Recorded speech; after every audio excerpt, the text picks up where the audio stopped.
evening and welcome to the City of Sharonville's council meeting. If everyone would please rise, we're going to have a moment of silent prayer, and then Mr. Wilson is going to lead us in the Pledge of Allegiance.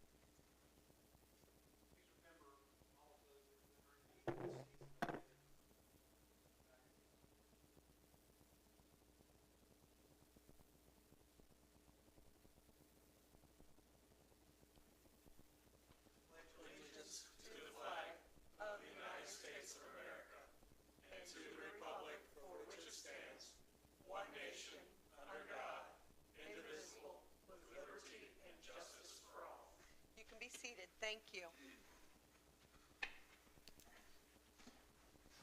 Roll call. Mr. Tankersley? Here. Mr. Wilson? Here. Mr. Coulter? Here. Mr. Lovett? Here. Mr. Cook? Here. Mrs. Knight? Here. And Mr. Schmidt? Here. Approval of the minutes for our October 24th regular council meeting. Were there any additions or corrections? Seeing none, those stand as written and distributed. Reports and communication, Mayor Hardman.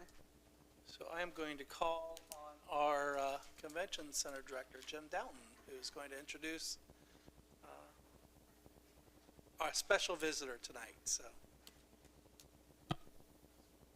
good evening, everyone. Dave, you going to join me up here? Sure. I am here tonight to recognize 20 years of exceptional service and the retirement of the Convention Center's own Dave Cook. Dave's big personality, big work ethic is going to be sorely missed at the end of the month. But I know you'll keep in touch and come visit for all your favorite shows to help us out. Dave is here tonight with his wife Linda, his daughters Laura and Carolyn, and his grandson Cash, grandparents and others who I might not know, and brothers.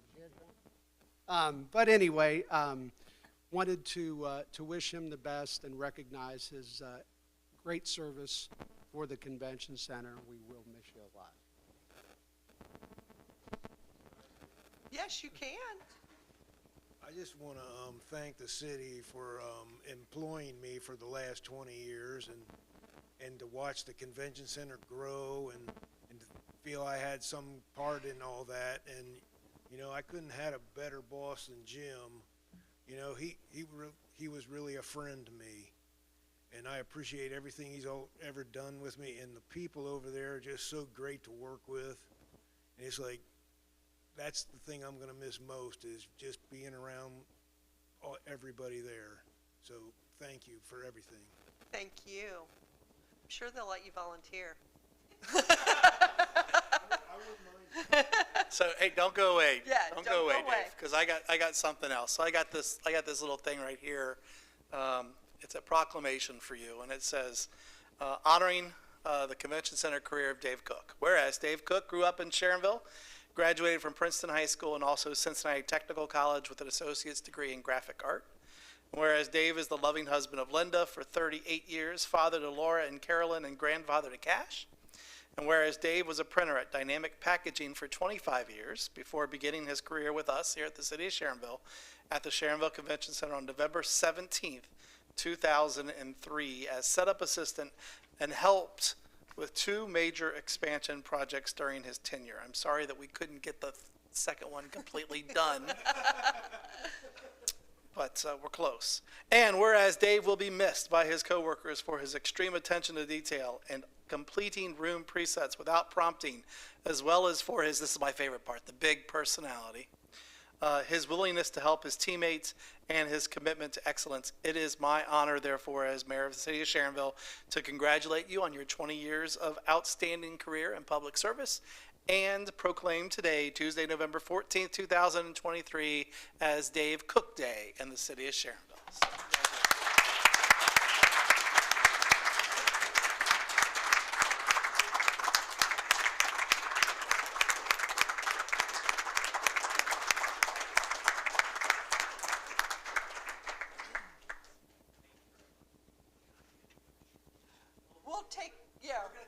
We'll take a few minutes so we can get some family pictures.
Other than a request for a executive session at the end of our meeting this evening for the purposes of discussing the purchase of property for public purposes under 121.22G2, I have nothing else to report unless you have any, I'm sorry, I have one other thing to report. This Saturday, the 18th, is going to be the reopening celebration of the library at 10 a.m. They're having a little ceremony.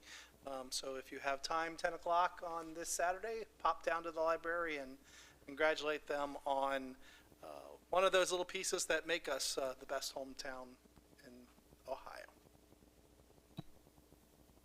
Thank you. Safety Service Director, Mr. Lucas.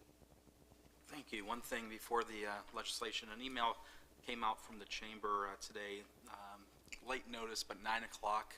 There's a ribbon cutting tomorrow at Northern Tool, if anybody's interested in attending that.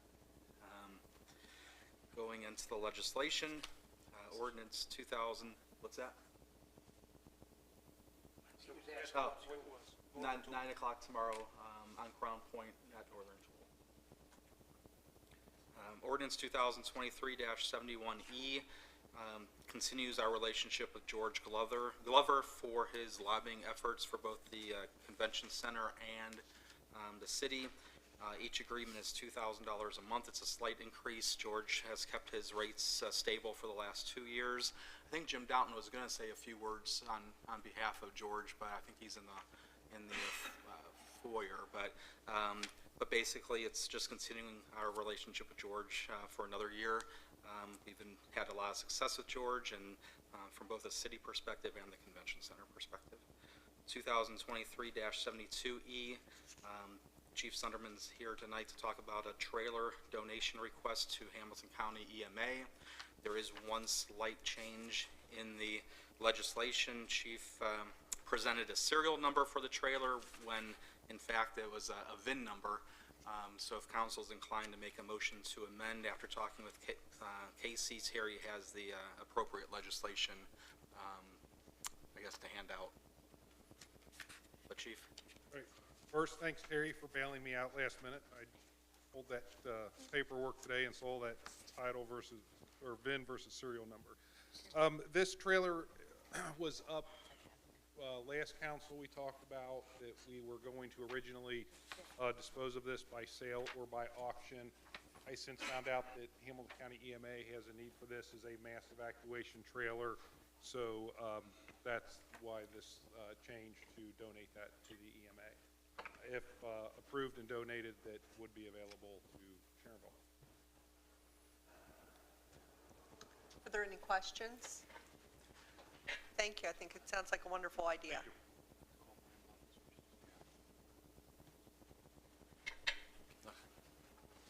Ordinance 2023-73E deals with our our downtown loop, next phase of our streetscape project. Steve's here to talk about that. Good evening. Previously, we have applied for and were granted funding for construction of the downtown loop. This is the southbound from Cornell down to Sharon Road. We have received a design proposal for that. What's in front of you is a request to reallocate some of the excess that I have in my capital budget to start the design of that phase. This would not be the full design for southbound, but this is design, the survey and design through ODOT's stage 1. So some of the preliminary things that we could get started on this year, get a jump start on the ODOT design process, and use up some of the funds that I have in excess this year in my capital budget from some other projects that came in under budget. So, again, we would then need to have some legislation next year to approve the rest of the design, but this uses the funds that we have this year still. Any questions? Ready? Thank you. Thank you. All right, ordinance 2023-75E deals with the discretionary bonus and cost of living increase that was discussed at last week's budget session. Basically, administration is recommending a 4% cost of living as well as a 40-hour discretionary bonus for full-time employees and 24-hour bonus for part-time employees. questions. Any questions on that? Thank you.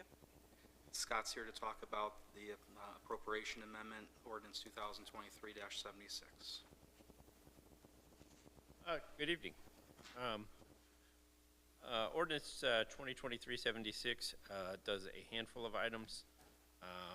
In Section 1, a lot of this is providing the appropriations for the bonus that will be paid out in early to mid-December.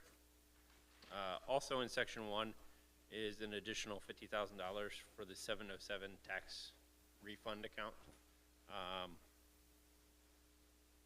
As we discussed at the budget work session, tax refunds have ran a little bit ahead of pace of what we expected in the 2023 budget. Tax receipts are doing really well, but tax refunds are also kind of pacing that. Section 3 discusses several advances that we alluded to during the budget work session. A big one is a partial return of the advance for the FEMA project. We've received several reimbursements from FEMA. We expect several more from FEMA, along with one from ODOT at the conclusion of that project. So this is returning $1 million of the $2.8 million outstanding there. There's 3 different advances contemplated from the general fund. $100,000 for the Mostella Road project that will occur next year. This is for a ODOT Jobs and Commerce grant that will, as part of the 2024 budget. This is to kind of precede that. That's a reimbursement grant we'll work with next year. $950,000 to the 421 fund to account for the SORTA regional transit portion grant we got for the 42 path. And then $550,000 from the general fund to the senior housing fund, as senior housing will embark on re-siding the 3 buildings. Section 3 spells out the repayment terms expected for senior housing. That will likely come back, or is planned to come back in 11 annual payments of $50,000 from senior housing back to the general fund. In Section 4 is what we spent the first several minutes of the budget work session talking through. And that is kind of providing a little bit of a cash infusion now that income tax has met its mark for 2023 here in November. To steer $500,000, kind of the next $500,000 of November receipts that come in to the 707 refunds account. I also distributed, and I think it was at your desk, kind of an attachment A for that. I think in some regards that table should spell it out maybe better than I am with words to show how that would be accounted for.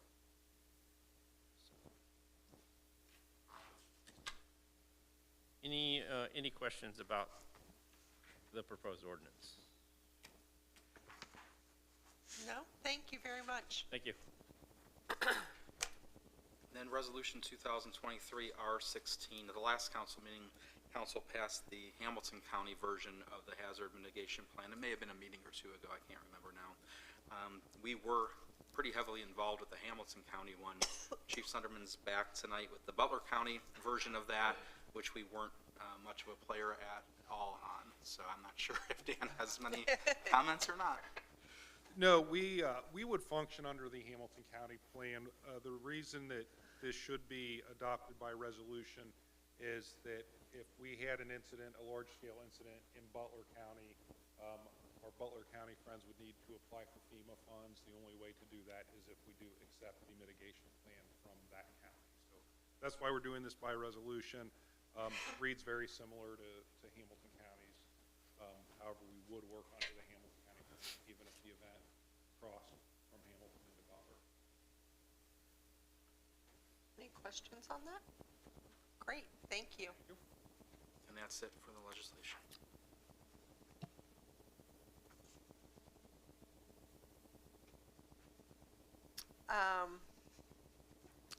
The only thing I have for my president's report tonight is to take nominations. No one emailed me but one person, so I'm going to throw it out there that Glenn Lovett be our representative for the OKI, and then Casey Lippert will be our alternate. Is that a voice vote? All those in favor, yes? Yes. Those opposed, no. And thank you, Mr. Lovett, for standing up. Don't even think about it. I have an email, says you do it. So thank you very much for offering to do that for us. So that takes care of that, Mr. Lippert. That should, you have the paperwork. I guess you or Terry will get that to him, or? Okay, perfect. Thank you. And that's all I have. Clerk of Council, Ms. Spuhite. Thanks, but there is no report. I have no report. Great. Auditor, Mr. Cunningham. Good evening, everybody. We are 83% through the year. That means through October 31st. Our general fund has only spent roughly 70% of that. So we have about 29 to 30% remaining to spend over the next 2 months. What's really interesting is at least our major funds across the board are underspent so far. There's a few that will be accelerated a little bit as we head closer to the end of the year, but for example, the fire fund has 25.4% remaining to spend. Senior housing, 41.2. So really across the board, most of these funds, have well enough left to spend before the end of the year, and more than likely will not spend all of it. So that is a very good sign. There also is two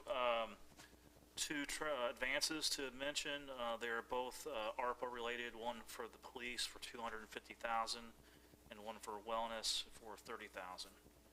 And that is my report. Are there any questions? Seeing none, we'll move on to our treasurer, Mr. Irie. Thank you. And everybody should have a copy of the treasurer's report on file. It does contain a new format, which I think is helpful to everybody. It's got charts and different things in it, much easier to read in my opinion.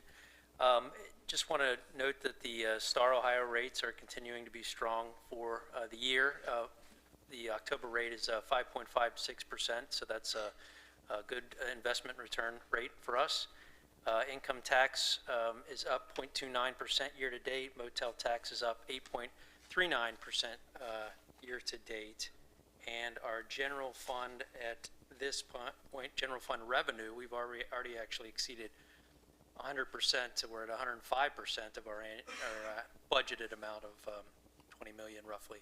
So again, positive things for the receipts. Great, thank you. Are there any questions? Seeing none, we'll go to our law director, Mr. Lippert. Just wanted to say thank you to Mr. Levitt for being willing to take over as the OKI rep, and thank you to everyone for a productive and constructive budget session. It's nice to see adults talking through issues and working together when that's not what we see on the news all the time. Thank you. Thank you. That is nice. This is an opportunity for residents that want to be heard this evening. Anyone want to be heard? You're good? Come on up, sir. Just give us your name and your address, please. Sure. My name is Joel Chandler. I live over on Sharon Meadows Drive. Uh-huh. And I guess the first thing I say, congratulations to the re-election and election of everyone in the council. Thank you. But I want to suggest something to the city that I never thought I would ever suggest to that. But I've noticed it's a safety issue within the city, and not only here, but everywhere I go. I suggest that we put in ticketing cameras at certain lights because people are running the red lights like crazy. If you're over by UDF, you're making a left to go towards Sharonville or Sharonwood, you have to wait till 3 cars get past you before you can go on the arrow. That's just one example. And currently there's about 20 cities. I'm sorry I don't have enough for everybody. That's okay, we can share. Make sure you get one.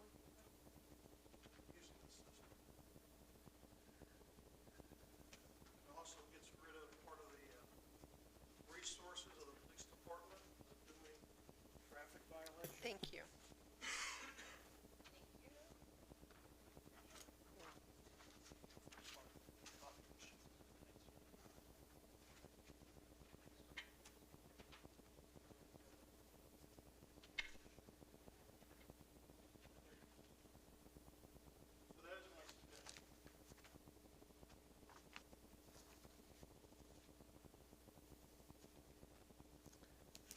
would offer Okay, go a ahead, Mr. response.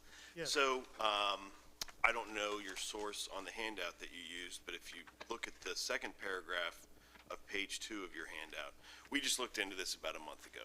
Okay. There is a lieutenant with Sharonville Police Department named Lieutenant Bruce, who responded to an inquiry of mine, and I had the same idea as you. I thought it would be a good idea. There was a Supreme Court of Ohio case that came down probably about 2 years ago, because there are some people who are very pro-traffic camera, and there are a lot of people who are very anti-traffic camera. And basically what the Supreme Court of Ohio said, and I don't know the basis for their opinion, but the end result was, if a municipality wants to have a traffic camera, they can have it, but they're not going to get any money from the traffic camera enforcement. All that money is going to go to the state, not the local municipality.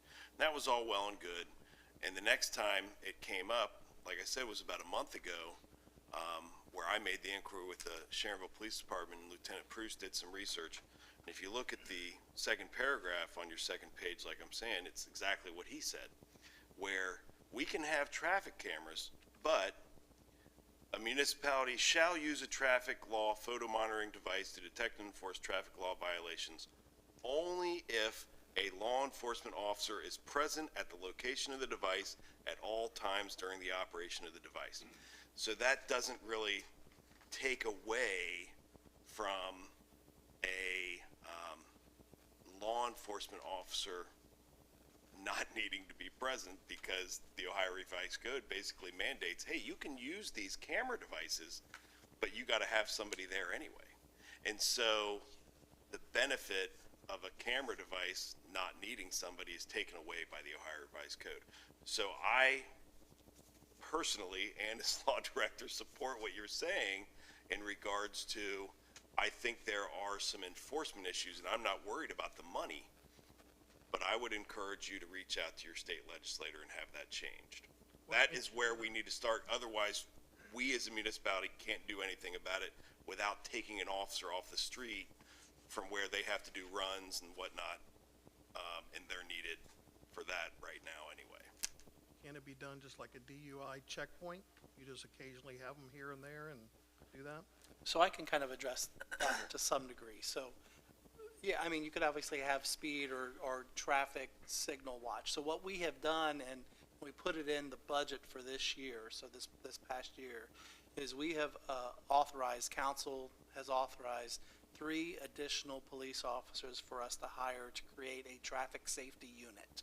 Okay. For the sole purpose is, we agree with you. There are issues with people running stoplights, running stop signs, going way too fast in neighborhood roads, but we have an issue of how many police officers we have and how many we do. So we authorized 3 new hires, and devoting those 3 new hires to that very purpose, to deal with traffic safety.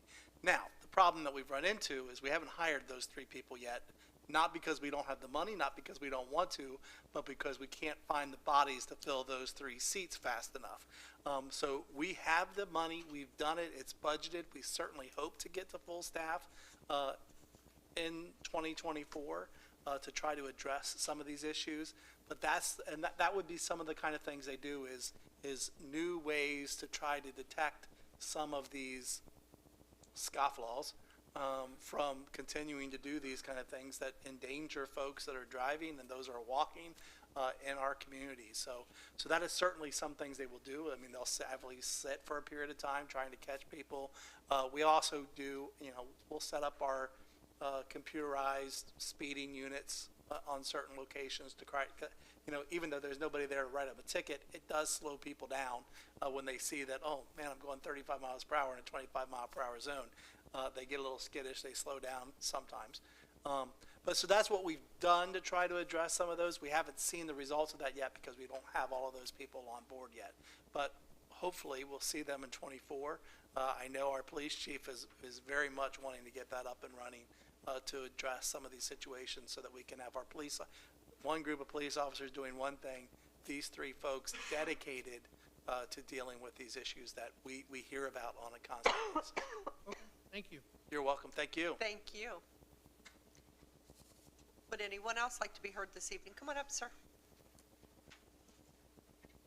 Again, please give us your name and address. Thank you, Madam President, Mr. Mayor, Council. I'm Patrick Murray, or Dr. Brenda's husband, as I'm well more known. Oh. So I would like to address the council on Fortney Lane. So that street is unpaved. There's chuck holes in it. It is kind of just a blight. There's four family units back there. We recently moved my mother-in-law there, and that road is a shambles. So I'm going to compare Fortney Lane versus Sunshine Drive. If you don't know where Sunshine Drive is, it's a street that we live on. It's in the middle of the FEMA project, and it's completely different. Fortney Lane has a city street sign. There are the plumbing main shutoffs for the Cincinnati Water Department are in the street, compared to Sunshine Lane. They're in the middle of the construction project, not on our driveway. The other portion is Fortney Lane has a full fire hydrant there. Sunshine Drive does not. Therefore, my assumption is that that is a city street and that the city should take action to make that a normal city street. The other portion is, long time ago, I was a firefighter, and if I would have driven my rig down there in the hurry to get to some sort of an emergency thing, I would have broken an axle. I drive a Suburban, and I've bottomed it out once or twice on that street. So it's in a pretty rough state, and therefore I'm coming here to you to petition to have that street fixed and paved properly, and having the street sign straightened out, not as a V. So that's what I'm coming to ask for. Okay. We can look at the street sign, that's an easy one. We've actually dealt with Fortney Lane before. It's not a public street, if I'm not mistaken. It's a private street owned by the units back there. Well, Mr. Mayor, we looked at those. We looked at all of the land plots for those owners, and none of those have that street on it. Their property line ends at the end of the parking spaces. So there is the street where everybody goes, where the garbage trucks also go. That is, we believe, city property based on the plots that the building owners have showed to us. Yeah, the building owners want us to do something that they need to take responsibility for. I mean, the reason why we've told them no is because the only place it's going is to their properties, right? I mean, this is, the only thing it is a driveway to get back to their private property. It's not a public road. We've never taken control of it as a private road, and we'll double check and make sure that's the case. So we didn't build it, we didn't put it in. It's the responsibility of those property owners so that they can attract people to come live in their buildings, and we've taken a pretty firm stance with that in the past on that basis, and it really is. If it was benefiting more than just that one property owner who is obviously engaged in a business in order to further their own personal property, it'd be a different discussion. But that's kind of where we're at. I mean, basically, this is a driveway for them to get back to property that they own, and they have the responsibility to upkeep it in order to maintain the residents that they bring into that property. So the city street sign that's there that was just put up there. Yeah, I mean, we have street signs on private roads all over the place. Like, I mean, for example, we have obviously private, yours is a private road, so. We don't have. You don't have a street sign, but there are private roads up in,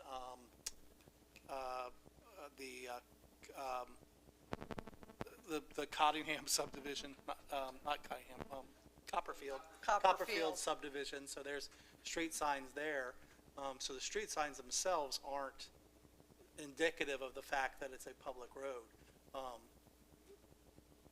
People could have a road. Also all the citizens that live back there too, that are good tax-paying people here too. So my question is, if there's excess funds in a budget somewhere, you could throw a couple dump trucks full of 57s down there and then pave it and have it be like, it's right across the street.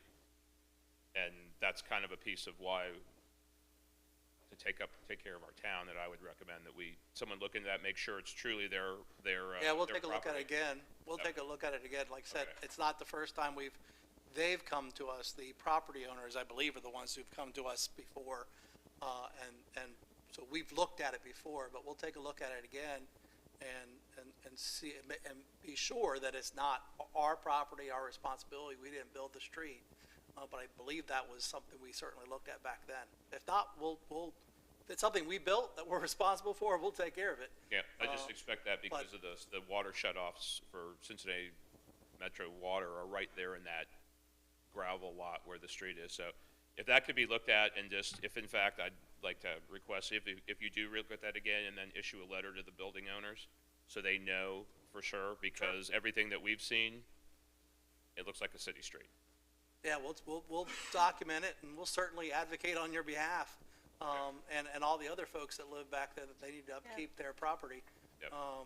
And we'll take a look at it from the standpoint if there's any zoning code violations or property maintenance violations that are going on that we can potentially enforce if it's property that belongs to them. Absolutely. So those are other options. I don't know if there is anything that we have in our code that requires that, but certainly something we will look at. Okay. That's all I ask. Thanks, Pat. I get tired of cleaning the tires on my wife's car, so anyway. But anyway, I understand. Thanks, everybody, for your time. Thank you. Anybody else? Okay. We'll move on to council committees. Community Development, Mr. Wilson. Yes, the last meeting of the Board of Zoning Appeals for 2023 will be December 13th at 6:30, followed immediately by a meeting of the Planning Commission. Thank you. Community Services, Mr. Lovett. Thank you. No report this evening. We will have a community services meeting at 4 p.m. on December 6th, Wednesday, December 6th. Thank you. Okay, thank you. Budget and Finance and Project Oversight, Mr. Cook.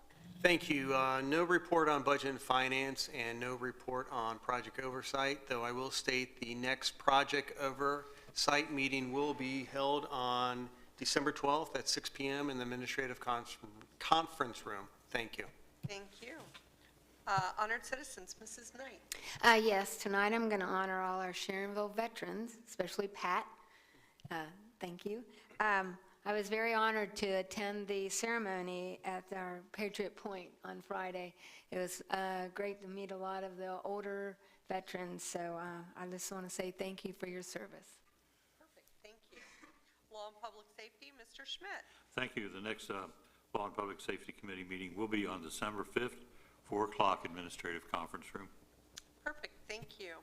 Rule suspension motion for a first and only reading with immediate effectivity for ordinances 2023-71E, 2023-72E, 2023-73E, 2023-75E, 2023-76, and resolutions 2023-R16E and resolution 2023-R17E. Is there a motion? So moved by Mr. Coulter, second by Mr. Wilson. Is there any discussion on it? All those in favor, yes? Yes. All those opposed, no? Did you have something, Mr. Tankersley? I was going to say on, unless I didn't hear you, 2023-74E, unless I missed it. I didn't hear you say. That's not on my list. That's just the first reading. That's a first Oh, reading. first reading, I'm sorry.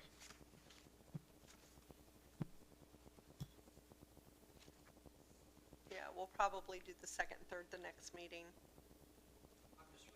That's okay. Not a problem whatsoever. Thank you for trying to check on it. We'll move to unfinished business, and there is none, so we'll go to new business, please.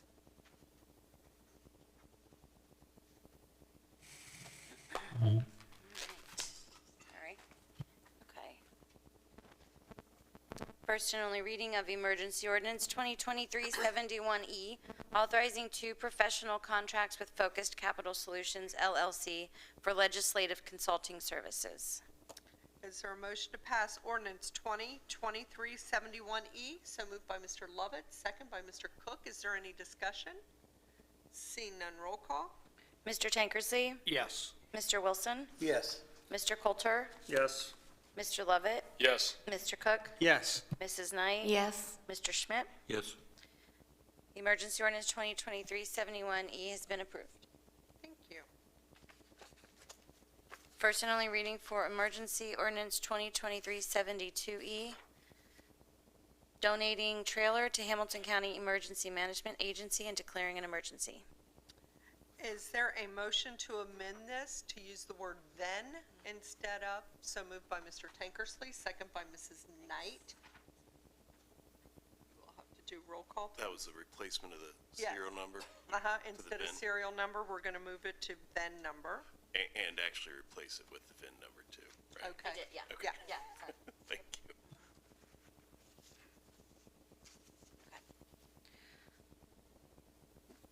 Where are we? We're going to do roll call on the amendment? On the amendment? Yeah. Okay. Mr. Tankersley? Yes. Mr. Wilson? Yes.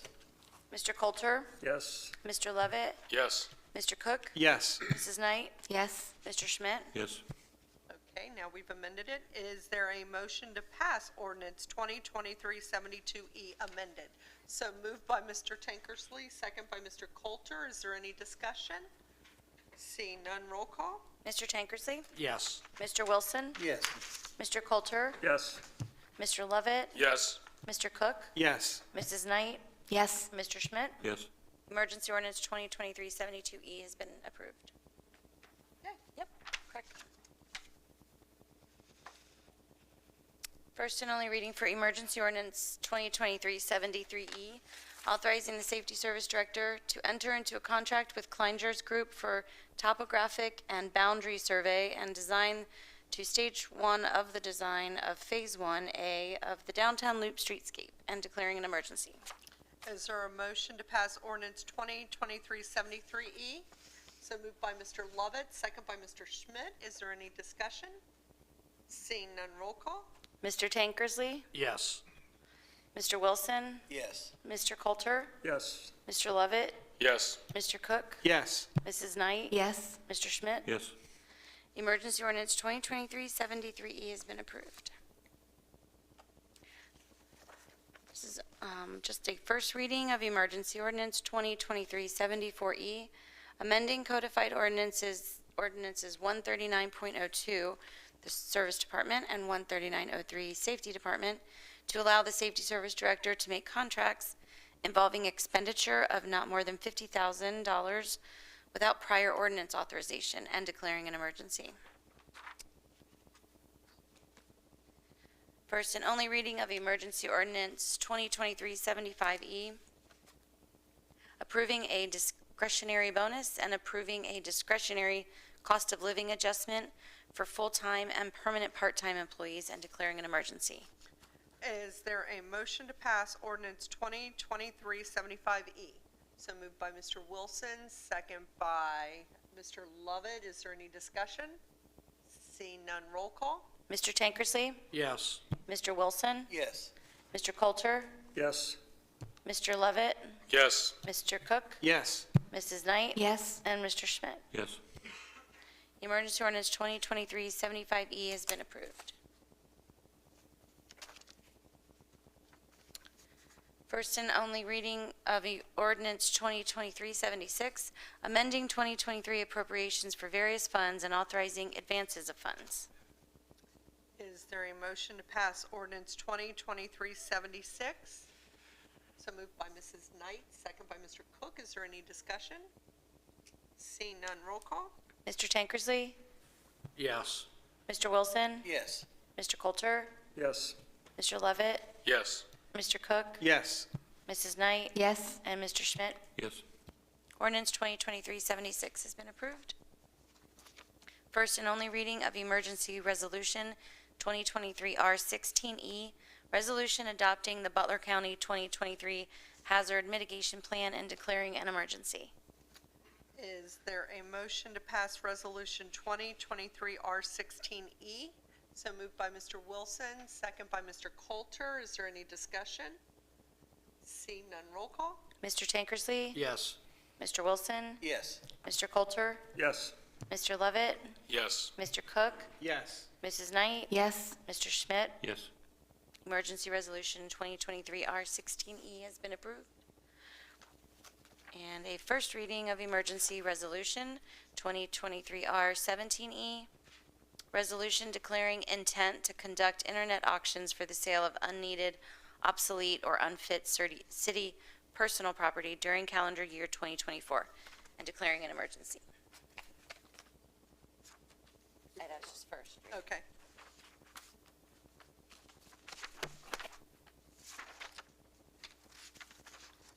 Right, it's another opportunity for residents that wish to be heard this evening. Are there any other matters to come before council before we go into executive session? Mrs. Knight? I forgot to look it up, but I think this Saturday, before the library dedication at 9 o'clock, there's the turkey shoot at the rec center. I think that you can, depending on your age, you can win a turkey. I think I might go. I might win a turkey. Tom Keating goes to that quite often, and I think Scott Donald. Yeah, Scott, so I'll try to beat him. They might separate it between males and females, you never know. I hope. Well, if you make a turkey, let us know. Thanks. Anybody else? Yeah, Mr. Wilson, that might be right up your alley. Mr. Basketball coach. Okay. Is there a motion to go into executive session according to the Ohio Revised Code 121.22G2 for the consideration of purchase of property? So moved by Mr. Lovett, second by Mr. Cook. Roll call? Mr. Tankersley? Yes.